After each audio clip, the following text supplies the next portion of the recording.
In today's tutorial, we'll explore Google's exciting new generative AI services for images, a part of the Vertex AI suite. Here in a new Google Cloud project, you'll be granted an up-close encounter with these capabilities. We'll get started via the Vision tab within the Generative AI Studio.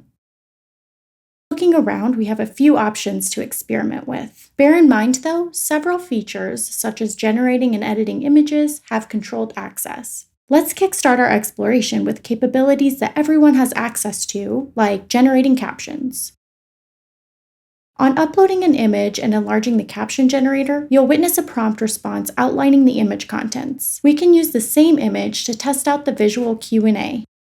Let's ask a question like, what's the person in the river up to? The AI promptly suggests that he's rowing. Let's also ask, where was this picture captured? And the AI conjures up a somewhat vague, yet appropriate, response of the mountains.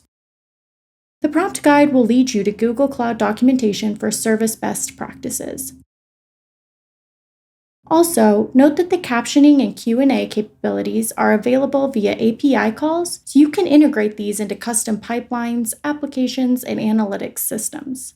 Shifting into Google Cloud's Model Garden, you'll find these new image capabilities alongside a library of other models, proprietary and open source. Along the lines of our image-based generative AI focus, we see the new Multimodal Embeddings API. This cool new service turns out embeddings for both images and text alike, opening the doors to things like multimodal recommendation systems, multimodal content filtering, and multimodal summarization. In an upcoming video, we'll showcase an end-to-end multimodal embedding solution, so stay tuned and don't forget to subscribe. We'll keep an eye on the comment section for any questions. Thank you for watching, and please enjoy responsibly.